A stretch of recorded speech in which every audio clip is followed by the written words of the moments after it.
అమ్మని నమ్ముకొని నిండా మునిగిపోయాను. దీంతో హనీమూన్ అంట. నా కర్మ కాలిపోతుంది అనుకోలేదు.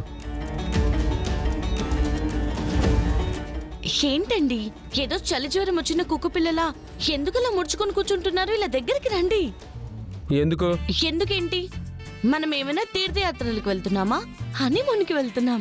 చెప్పవే, అందరికి టంకేసి చెప్పు. మేడం గారు చెప్పడం ఎందుకు సార్? మనం వెళ్తున్న రూటు, కారు డెకరేషన్, అసలు మిమ్మల్ని చూస్తే అసలు ఎవరైనా హనీమూన్ కప్పులే అనుకుంటారు. భగవంతుడా, ఏదో ఒకటి చేయి స్వామి. దీంతో కలిసి ట్రావెల్ చేసిన ఆ యవ్వనం ఏట్లోనూ జీవితం గోదాట్లోనూ కలిసిపోకుండా చూడు స్వామి. ఈ హనీమూన్ ట్రిప్ జరగకూడదు. మేమిద్దరం క్లోజ్ అవ్వకూడదు. ఓ డిస్టర్బెన్స్ని క్రియేట్ చేయడానికి ఎవరినైనా చూపించు స్వామి. ఎట్టి పరిస్థితుల్లోనూ ఆ పల్లవి చరణ్కి దగ్గర అవ్వడానికి వీల్లేదు. వాళ్ళని డిస్టర్బ్ చేయడానికే కదా మనం వెళ్తుంది. కానీ ఈ సెటప్ అంతా ఎందుకు? అక్కడికి వెళ్ళిన తర్వాత ప్రతి క్షణం గండల్లాగే ఉంటుంది. ఏం జరుగుతుందో దానికి అర్థం కాకూడదు. ఎవరి వల్ల జరుగుతుందో దానికి తెలియకూడదు. అసలు దీనంతటికీ కారణం మనమన్న విషయం దానికి డౌట్ రాకూడదు. అందుకే ఈ సెటప్.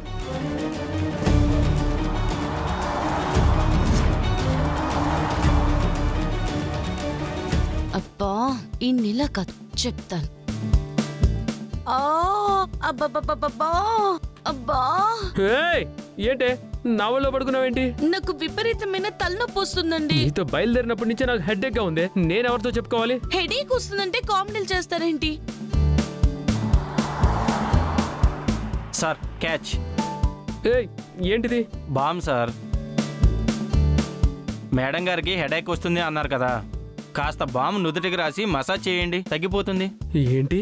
నేను మసాజ్ చేయాలా దీనికి? ఏంటండి డ్రైవర్ కున్న కన్సర్న్ కట్టుకున్న భర్త మీకు లేకుండా పోయింది. మసాజ్ చేస్తే హెడేక్ తగ్గుతుందంటున్నారు కదా, చెయ్యండి. నేనెందుకు నీకు మసాజ్ చేయాలి? ఒప్పుకున్న పెళ్లికి వాయించడం తప్పదని కట్టుకున్నాక తప్పదు సార్.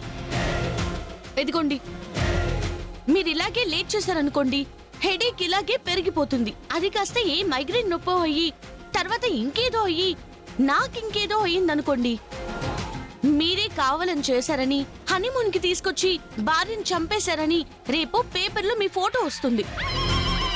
అవునండి, అవునండి. ఈ మధ్య చాలాసార్లు టీవీలో చూసాం కదా, హనీమూన్కని బయలుదేరిన జంటల్లో ఎవరో ఒకరు మర్డర్ అవడం, ఆ కూడా వచ్చిన వాళ్ళే మర్డర్ చేయడం. ఇంతటి దానికి మళ్ళీ మర్డర్లు న్యూస్ పేపర్లు ఎందుకులే?